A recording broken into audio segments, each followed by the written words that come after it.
Teen filmmakers were delighted to welcome Heidi Pyburn to lead a workshop on how to direct actors for film. If you have any questions, please just let me know and I can stop and explain.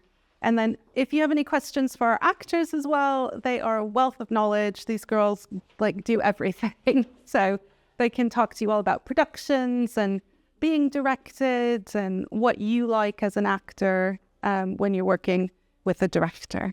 For me, they need to be able to really empathise with the characters in the scene which they're directing, because if you don't really know what's going on in the scene, you don't know your character's motivations, you don't know why they're here, you can find it very difficult to give the actors direction, I suppose. And you may not be able to understand sort of the subtext of a scene and what else could be going on, I think. So it's really important that you sort of analyse your characters, but you also find room for improvement as well. I prefer to work with my actors and see what they can bring to the table. And then I like to collaborate with them and say, yeah, I really like that. Let's try this. What do you think of this? So it's more of like a creative, exploratory process.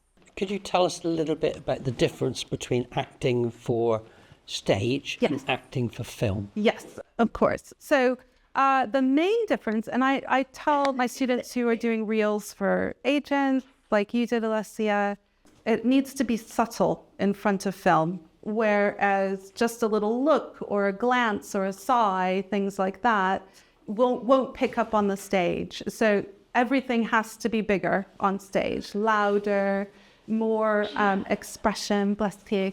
We always say to everyone, the people in the balcony, in the cheap seats, deserve a production just as good as the people down in front. However, when you've got a camera right at you, you don't need such a big expression, emotion. So subtlety is a little bit better when it comes to film. Heidi set the teen club members a very simple task. All they had to do was to follow a very simple script between two people. However, I don't think they listened. Hello. Hi. How are you? Can't say I'm any better for seeing you. Well, I'm not exactly enamoured. Well, that makes two of us. Well, this is a pointless thing, isn't it? I just as well go now. Yeah, might as well. Oh. Hello. Hi. How are you? I'm fine. Well, I'm absolutely fine. Well, if you are fine, you don't seem it, if you don't mind me saying so. I am fine. I am fine. Really? Yes, I am fine. Is it the hay fever that's bothering you? No. No? You don't like the sun? No. Not the weather. It's just the way things are. It's the time of year? No, it's just the way life is and what's happening. Really? Yes. Oh. Right. Hey! How are you? Oh, absolutely fantastic. You're very chipper. Have you just won the lottery? You just won the lottery. Lottery, mate? No. Something better than that. What's that then? I got my divorce paper for it. Yay! Yeah, very good. Right, now let's see how the professionals do it. Hello. Hi. How are you? Fine. Really? Yeah. Oh. Right. What was happening? Ray was introducing gesture and context as well as the dialogue. From the body posture. From the body's postures and everything else, and that was probably making 60-70% of what we were actually seeing and hearing. Absolutely, and that's what this exercise is about: is to use minimal dialogue, but to get the maximum out of the situation. Many amateur filmmakers use people from drama groups. So they're used to working with the stage. How would be a subtle way of getting them to do that without making them feel self-conscious? Okay, so that's interesting. So if you have somebody who's naturally very loud, then I kind of use like a counting system. So you're at about a 7, let's get you down to like a 5 or a 4. Let's try that again. And then I try and work with them to just bring it in more like introspective. So instead of performing it for an audience, they're actually performing it more for themselves and the camera. So it's just the relationship between them and the camera. Heidi then gave the young actors a script, and it was up to the club members to direct and film the action. Action.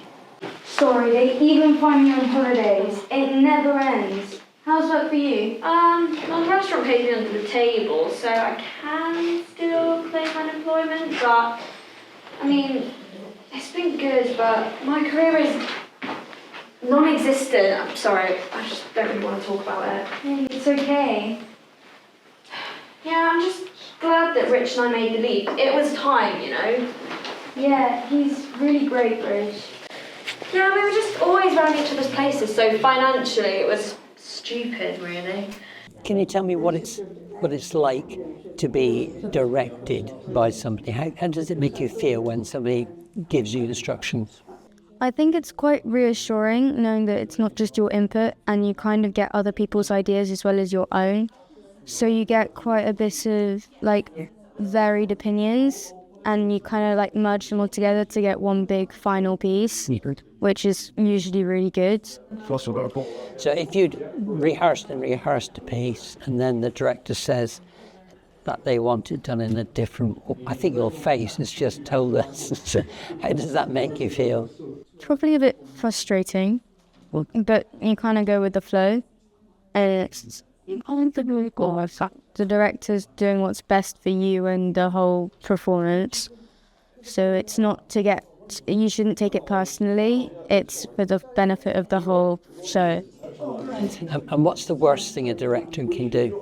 Probably make the actors feel uncomfortable.